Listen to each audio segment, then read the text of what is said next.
Hi friends, welcome back to Sara's vlog. ഇത്തവണ ഞങ്ങളുടെ കാശ്മീർ യാത്രയുടെ വിശേഷങ്ങളാണ് ഈ വ്ലോഗിൽ ഉൾപ്പെടുത്തിയിരിക്കുന്നത്. അപ്പോൾ നമുക്ക് കാശ്മീർ വിശേഷങ്ങളിലേക്ക് പോകാം.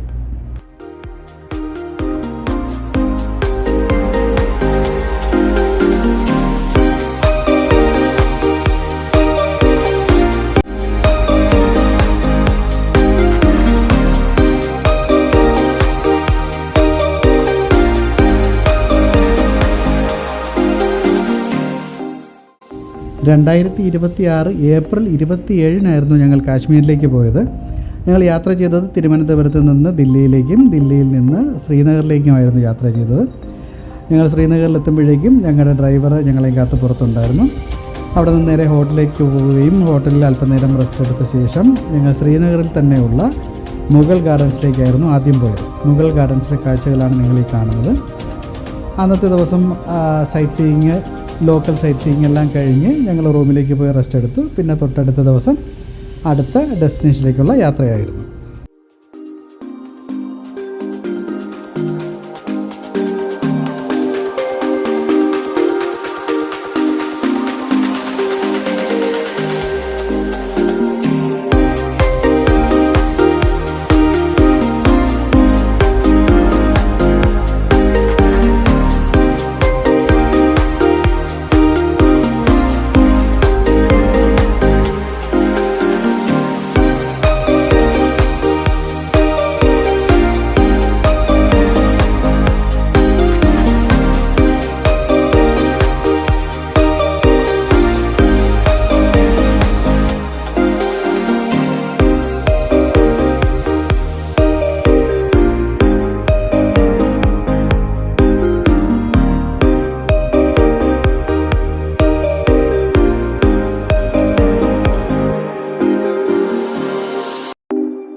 അതിപ്രശസ്തമായ ഡാൽ ലേക്കിന് സമീപത്തായാണ് ഈ മുഗൾ ഗാർഡൻസ് സ്ഥിതി ചെയ്യുന്നത്.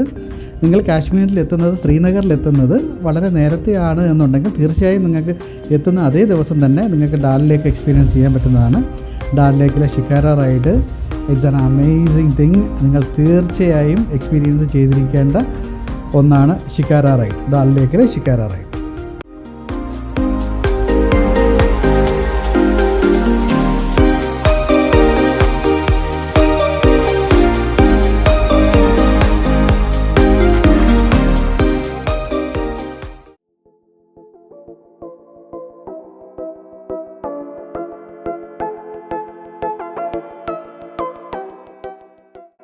തൊട്ടടുത്ത ദിവസത്തെ ഞങ്ങളുടെ യാത്ര പെഹൽഗാമിലേക്കായിരുന്നു. ഞങ്ങൾ താമസിച്ച ശ്രീനഗറിലെ ഹോട്ടലിൽ നിന്നും ഏകദേശം 3 to 4 hours യാത്ര പെഹൽഗാമിലേക്കുണ്ടായിരുന്നു. ഞങ്ങൾ പെഹൽഗാമിലേക്ക് പോയത് പുൽവാമ വഴിയായിരുന്നു. പുൽവാമ, ക്രിക്കറ്റ് ബാറ്റ് ഉണ്ടാക്കുന്ന ഫാക്ടറികൾ, സാഫ്രോൺ പാടങ്ങൾ, ആപ്പിൾ തോട്ടങ്ങൾ, വാൾനട്ട് ട്രീസ്, അങ്ങനെ ഇതെല്ലാം കണ്ട് ആണ് ഞങ്ങൾ പെഹൽഗാമിലേക്ക് എത്തിച്ചേർന്നത്.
പെഹൽഗാമിലെ ആദ്യത്തെ വ്യൂ പോയിൻ്റാണിത്. ഇതുപോലെ 4 വ്യൂ പോയിൻറ്റ്സാണ് നമുക്ക് പെഹൽഗാമിലുള്ളത്.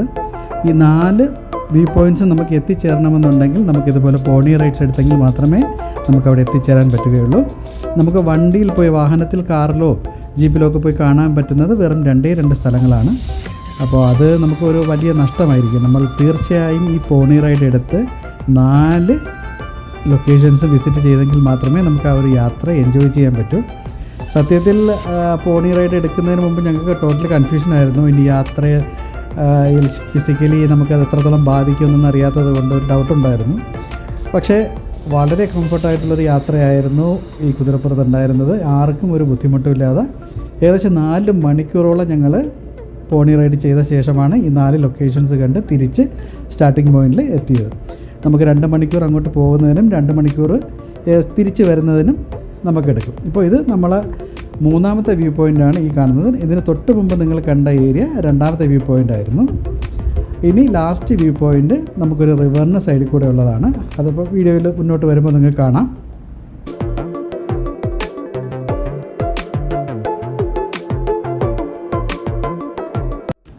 പോണി റൈഡ്സ് എല്ലാം അവർ ശരിക്കും നമ്മളെ പിഴിഞ്ഞ് വാങ്ങുന്ന റേറ്റാണ് ചോദിക്കുന്നത്. നിങ്ങൾ ബാർഗെയിൻ ചെയ്ത് എത്രത്തോളം നിങ്ങൾക്ക് റേറ്റ് കുറയ്ക്കാൻ പറ്റുമോ നിങ്ങൾ അത്രത്തോളം റേറ്റ് കുറയ്ക്കുക. അത് നിങ്ങളുടെ മിടുക്കാണ്. കാരണം ഞങ്ങൾ ഒരു 4 പേരുണ്ടായിരുന്നു. ഒരാൾക്ക് അവർ ചോദിച്ചത് 4000 രൂപയാണ്. ഈ 4 മണിക്കൂർ നിന്ന പോണി റൈഡിന് ഒരാൾക്ക് 4000 രൂപയായിരുന്നു ചോദിച്ചത്. അവസാനം നമ്മൾ അവരുമായിട്ട് ബാർഗെയിൻ ചെയ്ത് 4000 രൂപയ്ക്ക് നമ്മൾ 4 പേരെയും ഈ പറഞ്ഞ 4 വ്യൂ പോയിൻറ്റ്സിലേക്ക് അവർ കൊണ്ടുപോവുകയാണ് ചെയ്തത്. അപ്പോൾ അവർ ചോദിക്കുന്നത് അങ്ങേറ്റമായിരിക്കും. നമ്മളത് ബാർഗെയിൻ ചെയ്ത് എത്രത്തോളം കുറയ്ക്കാൻ പറ്റുമോ അതുപോലെ ഇരിക്കും നമ്മുടെ എക്സ്പെൻസ് കുറഞ്ഞിരിക്കുന്നത്.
പെഹൽഗാമിലെ കാഴ്ചകൾക്ക് ശേഷം തൊട്ടടുത്ത ദിവസം ഞങ്ങളുടെ യാത്ര പീർ കി ഗലി എന്ന് പറയുന്ന സ്ഥലത്തേക്കായിരുന്നു.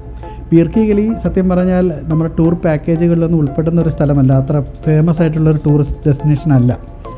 നമ്മൾ പോകേണ്ടിയിരുന്ന സോൻമർഗ് എന്ന് പറയുന്ന സ്ഥലത്ത് മഞ്ഞ് വീഴ്ച കാരണം ഞങ്ങളുടെ വ്യൂ പോയിൻറ്റ്സ് എല്ലാം ബ്ലോക്ക് ആയിരുന്നതുകൊണ്ടും റോഡ് ബ്ലോക്ക് ആയിരുന്നതുകൊണ്ടും ആ ദിവസം മാനേജ് ചെയ്യാൻ വേണ്ടി ഞങ്ങളുടെ ഡ്രൈവർ ഞങ്ങളെ കൊണ്ടുപോയ സ്ഥലമാണ് പീർ കി ഗലി. വളരെ മനോഹരമായൊരു സ്ഥലമായിരുന്നു.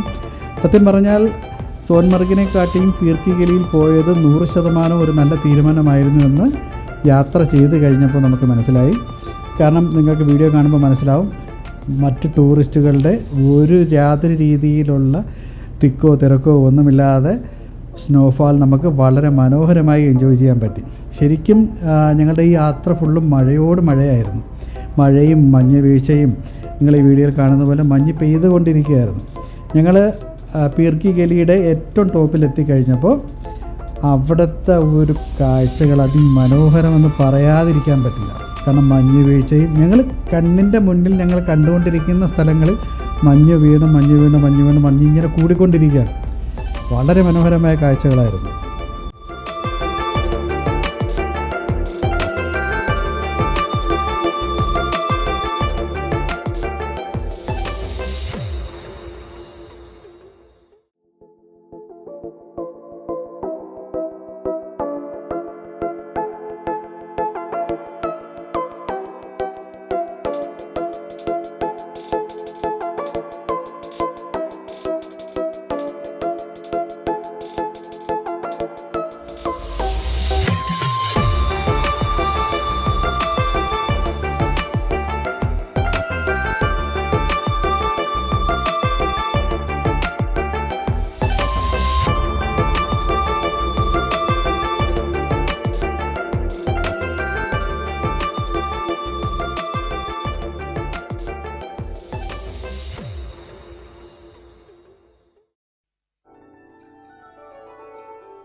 തൊട്ടടുത്ത ദിവസത്തെ ഞങ്ങളുടെ യാത്ര ഗുൽമർഗിലേക്കായിരുന്നു. ഗുൽമർഗിലെ ഗൊണ്ടോളോ കേബിൾ കാർ റൈഡ്സ് എക്സ്പീരിയൻസ് ചെയ്യുന്നതിനുള്ള യാത്രയായിരുന്നു.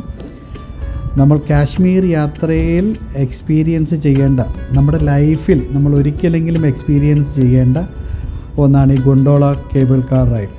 13,800 അടി ഉയരത്തിലേക്കാണ് നമ്മുടെ ഈ രണ്ടാമത്തെ ഫേസിൽ നമ്മൾ എത്തിച്ചേരുന്നത്. 2 ഫേസായിട്ടാണ് നമ്മൾ ഗൊണ്ടോള കാർ റൈഡ്സ് വരുന്നത്. ഫസ്റ്റ് നമ്മുടെ സ്റ്റാർട്ടിംഗ് പോയിന്റിൽ നിന്നും ഫസ്റ്റ് സ്റ്റേഷനിലേക്കും ഫസ്റ്റ് ഫേസിലേക്കും, ഫസ്റ്റ് ഫേസിൽ നിന്ന് പിന്നെ രണ്ടാമത്തെ ഫേസിലേക്കുള്ള യാത്രയാണ്. ഫസ്റ്റ് ഫേസിൽ നമ്മൾ എത്തിച്ചേരുമ്പോൾ നമ്മൾ അവിടെ ഇറങ്ങണം. അവിടെ ഇറങ്ങിയിട്ട് വീണ്ടും തൊട്ടടുത്ത കേബിൾ കാറിലേക്ക് കയറി വേണം നമ്മൾ ഫേസ് 2 പോകാൻ വേണ്ടിയിട്ട്. നമുക്ക് ശരിക്കും എക്സ്പ്ലോർ ചെയ്യാൻ പറ്റുന്നത് ഫേസ് 2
ഞങ്ങളുടെ ഓരോ ദിവസത്തെ യാത്രയും മൂടൽമഞ്ഞും മഴയും സ്നോഫാളും ഒക്കെ ആയിട്ട് അടിപൊളിയായിരുന്നു. അതുകൊണ്ട് ഉണ്ടായ ഒരു ചെറിയ പോരായ്മ, ഞങ്ങളുടെ ഈ കേബിൾ കാർ റൈഡിൽ നമ്മുടെ രണ്ടാമത്തെ ഫേസിലേക്ക് പോകുമ്പോഴുള്ള കാഴ്ചകളും നമുക്ക് അതിമനോഹരമായി പകർത്താൻ കഴിഞ്ഞിട്ടില്ല. കാരണം ശരിക്കും മൂടൽമഞ്ഞ് കൊണ്ട് ചുറ്റും നമുക്കൊന്നും കാണാൻ പറ്റാത്തൊരവസ്ഥയിലായിരുന്നു ഉണ്ടായിരുന്നത്. പിന്നെ മഞ്ഞ് വീഴ്ച, മഴയുടെ പ്രശ്നം. അപ്പോൾ പറ്റുന്നിടത്തോളം കാഴ്ചകൾ ഞാൻ ആ കേബിൾ കാറിനകത്ത് നിന്ന്, ക്യാബിനകത്ത് നിന്ന് പകർത്തിയിട്ടുണ്ട്. ബാക്കി കാഴ്ചകൾ നമുക്ക് മുകളിൽ ചെന്ന ശേഷം കാണാം.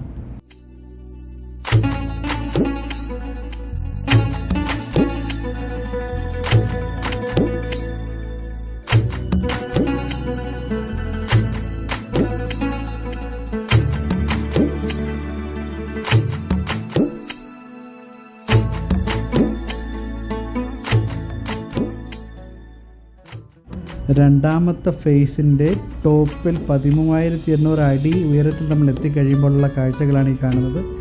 അമേസിങ്, മനോഹരമാണ്. നമുക്ക് ഒരു കാരണവശാലും ലൈഫിൽ മറക്കാത്ത കാഴ്ചകളും എക്സ്പീരിയൻസും ആയിരിക്കും. തീർച്ചയായും എല്ലാവരും എക്സ്പീരിയൻസ് ചെയ്യേണ്ട. നിങ്ങളുടെ ലൈഫിൽ ഞങ്ങൾ കുളു, മണാലി പോയിട്ടുണ്ട്, മറ്റ് സ്ഥലങ്ങൾ പോയിട്ടുണ്ട്. അപ്പോൾ ഇതിൽ ഞങ്ങൾ യാത്ര ചെയ്ത സ്ഥലങ്ങളിൽ എവിടെ പോകാനാണ് വീണ്ടും ഇഷ്ടമെന്ന് ചോദിച്ചാൽ തീർച്ചയായും ഞങ്ങൾ നിങ്ങൾക്ക് സജസ്റ്റ് ചെയ്യുന്ന ഒരു സ്ഥലം കാശ്മീർ തന്നെയായിരിക്കും. ജീവിതത്തിൽ ഒരിക്കലെങ്കിലും പോയി എക്സ്പീരിയൻസ് ചെയ്യേണ്ട മനോഹരമായ സ്ഥലമാണ് കാശ്മീർ. കാശ്മീരിലെ അതിമനോഹരമായ മറ്റൊരു എക്സ്പീരിയൻസാണ് ദാൽ ലേക്കിലെ ഷിക്കാര റൈഡ്. അതിമനോഹരമായ ഒരു യാത്രയായിരുന്നു. ഞങ്ങൾ എത്തിച്ചേർന്നത് അല്പം വൈകിയായിരുന്നു. അങ്ങനെ ഈവനിങ് ആയതുകൊണ്ട് തന്നെ പകൽ സമയത്തുണ്ടാകുന്ന പൂക്കൾ വിൽക്കുന്ന കച്ചവടക്കാർ, മറ്റു പച്ചക്കറികളും പഴങ്ങളും വിൽക്കുന്ന കച്ചവടം, അങ്ങനെയുള്ളവരൊക്കെ കച്ചവടം നിർത്തി പോയിട്ടുണ്ടായിരുന്നു.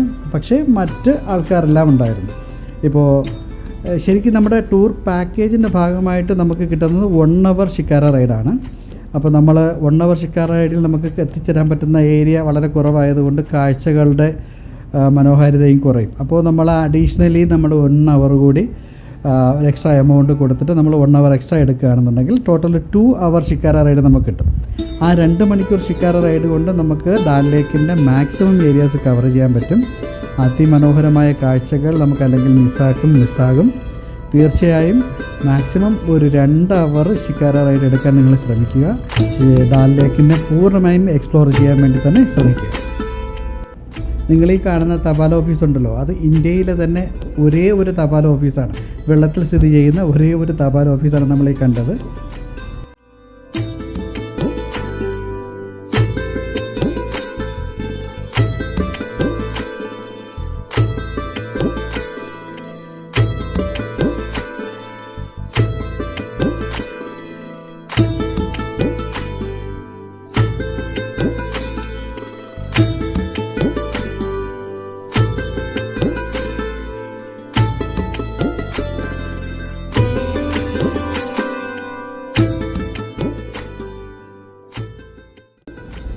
ഡാൽ ലേക്കിലെ അതിമനോഹരമായ രാത്രികാല കാഴ്ചകളും ഫ്ലോട്ടിംഗ് മാർക്കറ്റും ഒക്കെ കണ്ടുകൊണ്ട് ഞങ്ങളുടെ ഈ സീസണിലെ കാശ്മീർ യാത്ര അവസാനിച്ചു.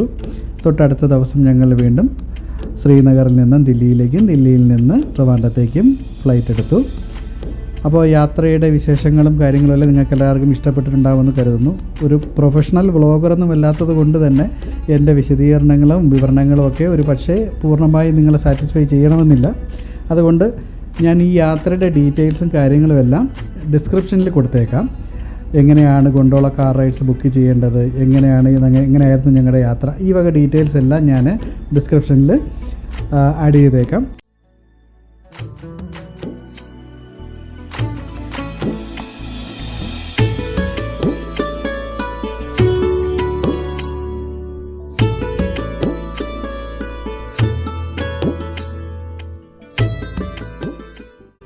എല്ലാവർക്കും മനോഹരമായ യാത്രകൾ ചെയ്യാൻ കഴിയട്ടെ എന്ന് ആശംസിച്ചുകൊണ്ട് ഞങ്ങളുടെ ഈ കൊച്ചു വീഡിയോ കണ്ട എല്ലാവർക്കും നന്ദി.